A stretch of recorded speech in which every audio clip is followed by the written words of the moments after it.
to releasing and letting go of things that was no longer serving me. Perhaps, maybe that's what she was saying. Because then maybe there'll be some change, but maybe it won't be freely. There'll be change in our life, but maybe not freely.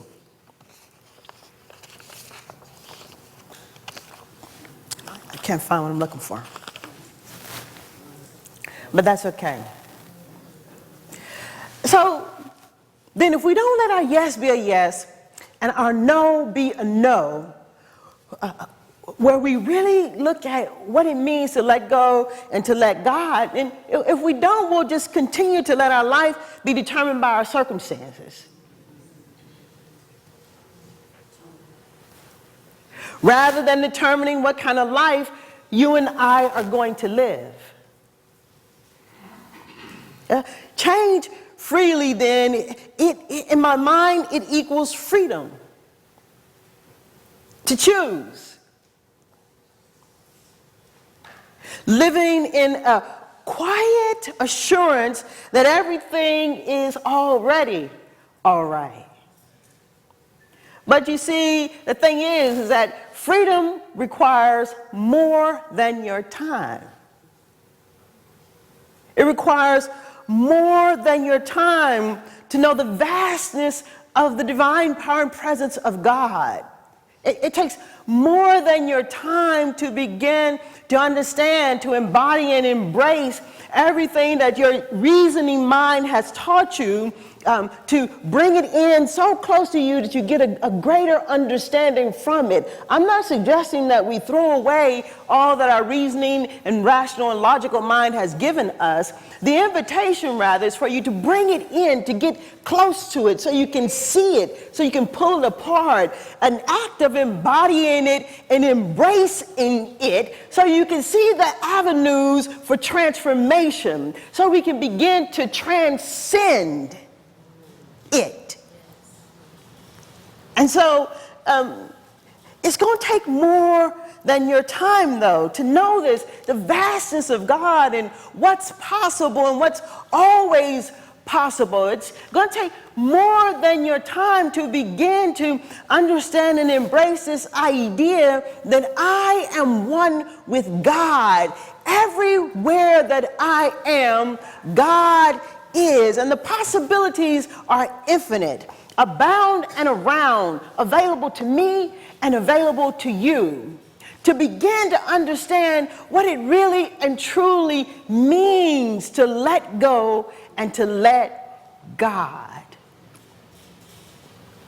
And we all know then that there are 60 minutes in an hour, that there's 24 hours in a day, and that there's 168 hours in a week. And there's 52 weeks in a year.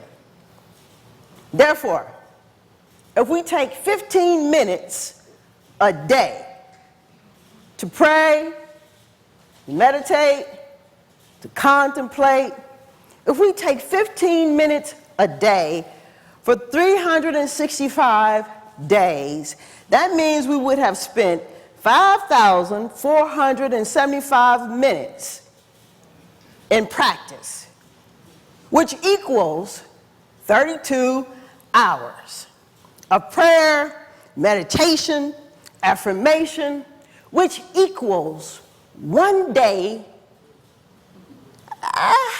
not even another half a day, which equals about a day of prayer and meditation. About a day, Valence, is what I said. When you take 15 minutes a day to begin to embody and embrace these ideas that God is all that there is, and that I am one with God.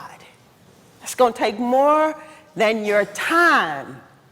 If you take one day out of 365 days to understand, to embody and embrace, let go, let God.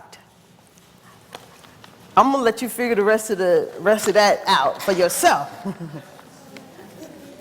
To begin to transcend your reasonable, your rational, and your logical mind.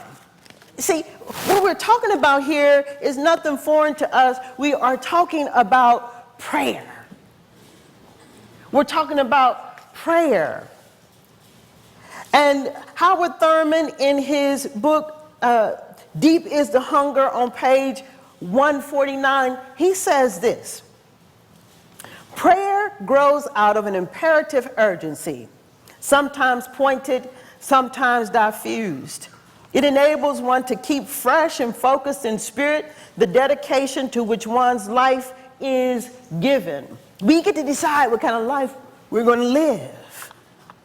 Again and again, it creates a profound sense of power deep within the mind, expressing itself in strange, new courage and purposefulness. It's not black and white. The first manifestation of this courage is the attack that it makes on the basis of one's external fears of people and circumstances. Prayer often yields a buoyancy and joyousness of spirit as the overtone of a relaxed confidence in God. An assuredness, a quietness, a stillness, a confidence in God. It helps to clarify the conflicting issues that naturally arise out of any form of action, so that against the darkness of the age, I can see the illumined finger of God guiding me in the way that I should go. So that high above the clash of arms and the conflict for position, for rights, for status, for security, I can hear speaking distinctly and clearly to my own spirit the still small voice of God. Without this, nothing quite has meaning. Yeah. Without knowing that you and I are one with God and what it means, the vastness of it, the power behind the words, without quite knowing what it means. We'll never transcend our reasonable, our logical, and our rational mind to be propelled into a new experience. We'll never find what's within us that will move us from just taking one day out of the year to be in prayer. We will find within ourselves something new, something so magical, something so wonderful that we know is transcendent, that will propel us into places and spaces we've never been, that will change our thinking about the old to fashion it into something new, that will open our hearts to such compassion and gratitude and thanksgivingness, that our world is made new, that'll move us into knowing so surely that in spite of what the situation and the circumstances might be looking like, that I am forever one with God. I am forever one with God. The vastness of it, the audaciousness of it, the infinite possibilities that lie in it. It's infinite, it's unending, it's inexhaustible. It is forever and ever and ever and ever. Oh, what would it be like, join me practitioners, in anchoring this word? What would it be like if we really and truly knew? How would our lives change? How would this world change if we really knew what it meant to let go and to let God? To let go and to let God. To be in prayer. To be moved. And to understand that it's going to take more than our time. In our great realization and acceptance, our awareness that God is all that there is.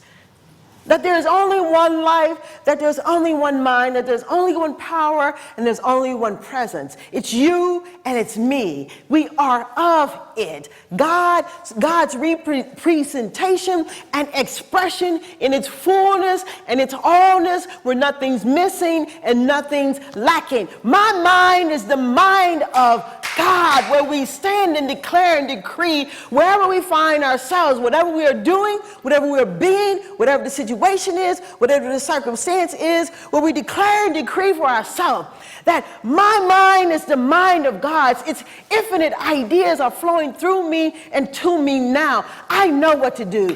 I know what to do. I know when to do it. I know how to do it. I know where to do it. I know what to do. I know what to say. I know when to take time and pray. My mind is the mind of God. What it feels like to know that I am one with God, and that any moment I can let go and let God. That the vastness of the power is right where I am. And I don't need to know what to do, because it knows what to do. That the whole universe is conspiring for our good, for my good, and for your good. I know this to be the only action and the only activity occurring right here and right now. And no small thinking, no old situation, no old circumstance can get in the way. The power of the word is so transcendent that it is released and let go into the nothingness that it is. And in this moment, I am so filled with God that I know that my mind is the mind of God, that its ideas move me, that its ideas shake me, that its ideas causes in me something to stir so much that I'm so filled with it, that I'm so filled with God, full to overflowing, that whatever the need may be, that I'm prepared to meet the situation. My mind is the mind of God. Its ideas flows through me eternally.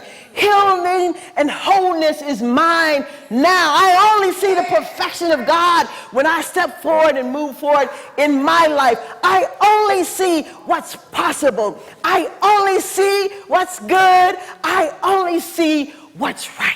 Oh, I'm so grateful for this knowing today. I'm so grateful to know this truth for you and to know this truth for me. That the world ain't what it appears to be. The world is what I see it and know it to be, right here and right now. Oh, I'm so grateful, grateful, grateful, grateful in this moment to know this truth.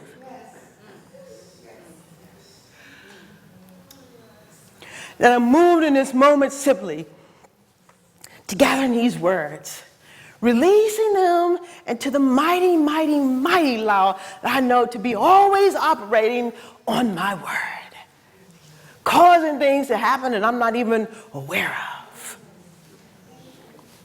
Oh, I let it go. I let it be. And so let us all then come together, cultivating peace, cultivating love, standing in gratitude for what already is, knowing that everything is already all right. Let us all come together, letting our yes be a yes and our no being a no. We let these words go, we let it be, and together we all anchor by saying, and so it is.